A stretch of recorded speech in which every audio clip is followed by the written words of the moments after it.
Clearly बोल दिया है कि अगर आपको जॉइंट कमेटी करना है for Tripura state of greater Tripura, पहले IPFT को स्वीकार करना पड़ेगा कि they accept a demand of greater Tripura.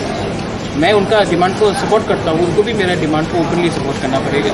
Second चीज़ है, मैंने कहा है कि हमको क्लैरिटी चाहिए कि ये डिमांड जब तक कोई नेशनल पार्टी हमें राइटिंग में ना दे, हम उनके संग अलायंस नहीं करेंगे, क्योंकि हमारा कमिटमेंट हमारे लोगों के साथ है और हम धोखा नहीं देना चाहते हमारे जनजाति लोगों को, त्रिपुरा लोगों को जो अभी गाँव में है और उनके ऊपर हमारा आशा है। तो मैंने कहा है कि हम कोई भी चीज़ विदाउट राइटिंग में, विदाउट ब्लैक एंड व्हाइट पे हम कॉम्प्रोमाइज़ नहीं करेंगे।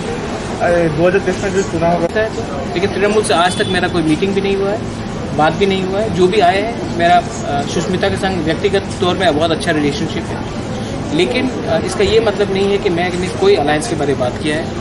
अगर मेरा जो डिमांड है उसमें अगर आदमी आकर राइटिंग में हमें दे, तभी हम बात करेंगे, वरना सवाल नहीं बनता। I don't want to fool the people of Tripura.